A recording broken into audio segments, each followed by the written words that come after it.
Well, President Trump's not wrong, is he? It's time to end the failed experiment of open borders. You have to end it now. See, I can tell you. I'm really good at this stuff. Your countries are going to hell. Well, some of you might not be convinced. Well, why don't I show you some pictures of some countries and you tell me what you think?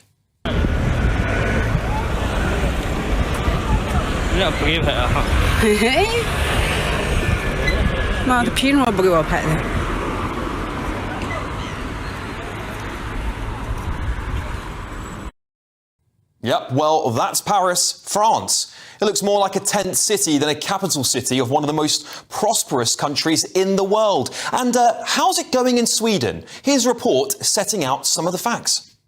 Less than a decade ago, Sweden had one of the lowest levels of gun crime in Europe. Now, they're the second highest. In Stockholm, gun violence is roughly 30 times that of London. The country is engulfed in a gang war, which is almost entirely run by people with a migration background. Sweden's famed welfare state and its lax asylum laws has made it a popular destination for immigrants. Since the 2000s, they've had a steady high number of new arrivals.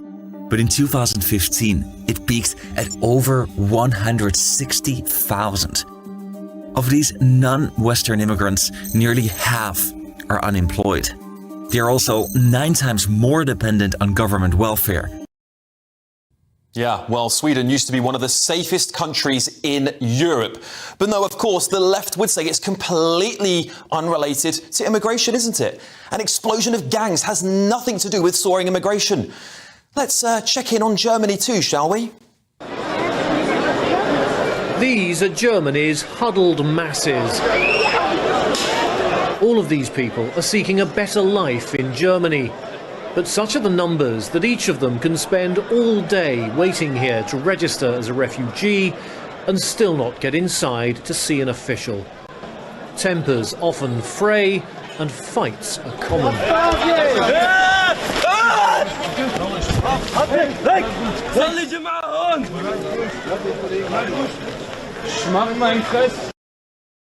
Yeah, that video is 9 years old and safe to say it's gone down exceptionally well in Germany, hasn't it? Which has played host to over 6.5 million migrants since 2015. One Syrian national was sentenced to life imprisonment for carrying out a deadly terrorist attack during a festival in the country last year. Oh, and what about the birthplace of Western civilization in Italy? How are they doing? Now, we were mentioning before the riots on the Italian island of Lampedusa, where police are clashing there with Tunisian migrants. They threatened to explode gas canisters during a demonstration. We can bring you now Philip Williams' story. What started as a peaceful protest against forced repatriations ended with this. Hundreds of mainly Tunisian refugees cornered by police with only one escape route, straight down. Here it appears one man jumps over the wall as he's chased by police. Local residents seem to be joining in, throwing stones at those trying to escape. Totally normal, isn't it? Well, that video is also over 9 years old, but oh, of course, that's not the problem, is it? Women are completely safe, aren't they? Last week, Desiree Mariottini's 16-year-old girl, her body was found in an abandoned building in the San Lorenzo district in Rome. A picture of her was tweeted out by the Italian news agency, and she last spoke to her grandmother on the phone, saying that she was getting a bus home on the 17th of October, but then her body was discovered on the 19th of October. She was drugged and raped and believed to have died from an overdose. Well, state police have arrested 3 people. They tweeted this picture of one of the suspects they'd arrested in connection with this. The 3 people are migrants from Senegal and Nigeria, and this has reignited the immigration debate. And would you like any of these men, many from Pakistan, to make it to the UK? The deaths of migrants at sea are all too common, but this is the first casualty at the land border between Greece and the former Yugoslav Republic of Macedonia. This man from Morocco died after being electrocuted on the Greek side on Thursday. Violence first broke out last Saturday after another man was badly burned when trying to cross on the roof of a train. Skopje has sealed its border with a metal fence. Sensing rising tension, the police put on their gas masks. Tear gas was then used to disperse the angry crowds. Yeah, and Morocco, of course, is also a safe country, and so is Pakistan. I wish I could say I'm surprised, though, but I'm not. And, of course, we can't forget about the United Kingdom, can we? With the high calibre of doctors and engineers we've been inviting into our country, and you all know the details of that, don't you? Well, it's quite clear to me Trump was just saying what all of us know to be true. And you know what? He's done something about it. Heard you got deported, dude. Bye.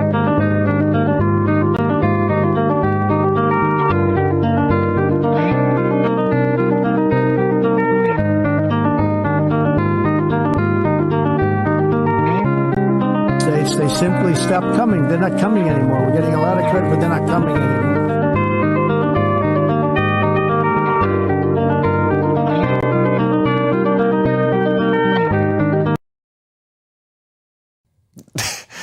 Two million illegal aliens out of the United States in less than 250 days. What a contrast to the United Kingdom, where, well, Keir Starmer has managed about, 4 as far as we know.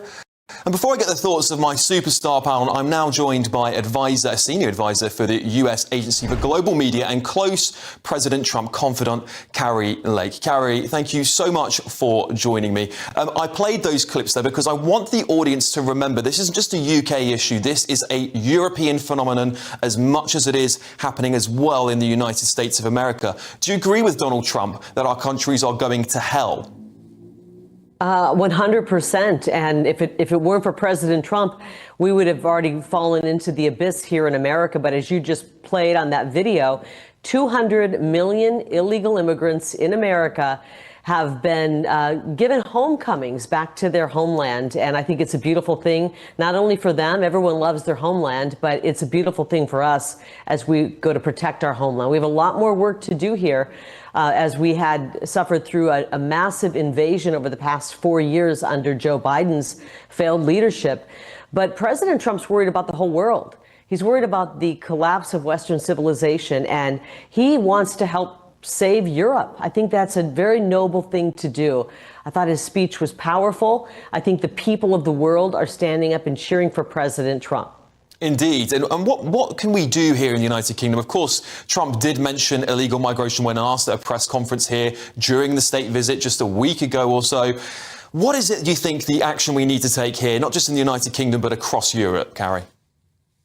I think we've got to root out these globalist elected officials and globalists. Anybody who thinks the globalist vision is the vision for the world needs to go. And voters need to, with every bit of energy they have, vote these people out of office, get them out of office. They're the ones responsible for pushing this agenda of moving people in sometimes war-torn countries or countries that have strife, rather than finding them refugee homes or a placement in the country next door or 2 countries over. They moved them 7,000 miles away. They moved them into Sweden. They moved them into London, where there's no assimilation, no similarity in culture, no similarity in religion. There's only one reason they would do that, and that is to topple Europe. This is an invasion of Europe through globalist agenda of mass migration, and they never had to fire a single shot. They've invaded these countries by pouring in and forcing in and paying to move in tens upon tens of millions of people into countries where there just is absolutely no assimilation. Indeed. Thank you so much, Carrie Lake, for joining me there, Senior Advisor for the US Agency for Global Media and close President Trump confidant. Carrie, fantastic stuff. Thank you very much. Thank you. I'd like to get the thoughts of my panel. Director for the Popular Conservatives, Mark Littlewood, businessman and political activist, Adam Brooks, and journalist and broadcaster, Nina Mishkov. Sorry, a bit of a long walk as it always is, but thanks for joining me, panel. Mark, I'll start with you. I wanted to illustrate with pictures what's going on, because this is a crisis that goes back a decade. Yeah. It's not a modern phenomenon by any means. It's seen multiple governments across Europe, multiple leaders, deaths, casualties, a collapse in our culture. So much has happened as a result of this. What is it going to take for this crisis to end? Yeah, I mean, I thought it was especially important that you showed some videos from nearly a decade ago, because if we look over the past decade, this is the biggest mass movement of human beings in human history, bar none. I mean, the second place isn't even close. And the problem we've had is that the political establishment across the West has come up with no answer to it. So it took them by surprise. You know, I'm sure it will all be fine. Assimilation will happen. There can't possibly be an uptick in crime. Won't it be great that we've got all these additional workers in the economy?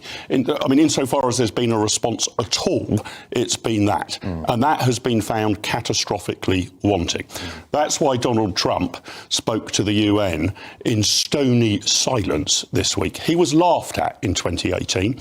I think it's now dawning on the political establishment and the international bureaucratic elite that there is now a colossal problem.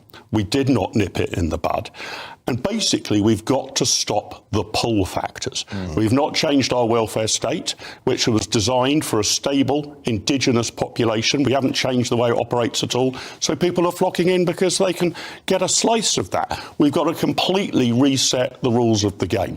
And whether you love Trump or loathe Trump, he's at least trying to do that. Well, there in many other Western countries they haven't. He's achieved. Look at the southern border. Unbelievable. Unbelievable. No one coming in. And that's really because, you know, bear in mind, we sometimes think that, you know, to deport people, we're going to have to round them all up, put them in handcuffs, force them onto planes. There will no doubt be a bit of that. But most of these departures are voluntary. Once you remove the benefits, once you remove that pull factor, that magnet factor, once you switch that off, people will actually say, I may as well return home. And Adam, this is now an issue that's very close to home, because over those 10 years we've been building and building and building on this crisis, haven't we? It's just like a layer upon layer. And the Bell Hotel in Epping is where this is all sparked off recently. And I was talking about women's safety briefly there because I don't have much time, but I wanted to highlight that because this, again, is an issue across Europe. So look, this isn't just illegal immigration. This is legal immigration. This country has been gamed massively through study visas, through work visas as well. We keep getting told that we've got to embrace multiculturalism, especially by Sadiq Khan, who Trump has gone at. Now, if they want to embrace multiculturalism, they can embrace the rape stats for London. 1 rape every hour is reported in London. That is a disgrace. Women are not safe in the Are capital. you implying that's all from migrants? No, I'm not. Right, let's get that clear. So let's also just say, in England and Wales in 2014, there were 29,000 rapes in this country. Now, as of 2025, there are 71,000 rapes. Now, what has changed in those last 10 years? That's not necessarily... 1 in 4 sexual crimes in this country is committed by a foreign man. Now, at the end of the day, we have Albanian gangsters that are running our drug trade in this country. 40% of the UK's terrorist watch list are foreign-born. So you cannot deny that we have not imported a terrible problem in this country. But if you look at Hare Hills in Leeds, if you look at Whitechapel, they do not look like Britain anymore. Immigration is good in some respects, but they must assimilate. They are replacing in many areas. Nina. I'd like to say 2 things to correct you. The woman that was on Carrie, she said he deported 200 million. It wasn't. It was 2 million. It was 2 million. And I'd also like to say that Keir Starmer apparently and the Labour government have deported 30,000. So you said they hadn't. They haven't deported 30,000. In illegal migrants, it's not quite the case they've deported 30,000. But they've gone. OK. They're gone. It's like in America. They're not all illegal. They've gone voluntarily, or they've gone one way or the other. I really object to the demonisation of the word foreigner. There are many people who are foreigners who live in this country, who have contributed everything. They haven't come illegally, but because... I don't disagree that, but 1 in 4... No. Adam, we listen to you quite a lot. Just to say, that means that now that everybody who sounds foreign, who looks foreign, is being tarred with the same brush. And I just like to say I object to that. Firstly, obviously... The entire world is on the move. It's down to climate change, down to wars. Down to climate change. It is very much down to climate change. Well, if you look at East Africa, now I don't want to go and give you a geography lesson, but where there is drought and where there is famine, people then move. It is about money and chasing an easier life. It's not necessary. There are legal there are illegal migrants, as you say, but there are also economic migrants, and I admit to that. But let me just say one thing. All the people that have come here illegally, or indeed legally, they've got themselves here. So inside them, there is some kind of a drive. There is some kind of gumption. We have got 1 million young people who are sitting in their rooms, on their sofas, doing sod all. They're not in training. And these people, whether you like them or not, they're not all saints. I'm saying they at least have some kind of passion. And besides which, if we didn't have migrants, our NHS would collapse. We've also got 1.3 million on benefits from foreign-born on benefits. 1.3 Our NHS would collapse. Nina, we have got to be more honest about talking about cohorts, right? You're right, we shouldn't tar people with the same brush, but we can look at population groups and make aggregate assessments about them. And we need to do that with a light touch. Doesn't mean that everybody in that group is a wrong 'un. Agreed. But there are groups which are posing particular threats. Eritrean men, isn't it, and Afghanistani men, much more likely to commit crimes and sexual offences. And those cohorts, as far as I'm aware, are not working in the National Health Service. So if we want to bring in people to prop up the National Health Service, let's have a look at different cohorts to do that, because the people coming in, or certain cohorts, don't seem to be sympathetic. But they're a tiny percentage of migrants.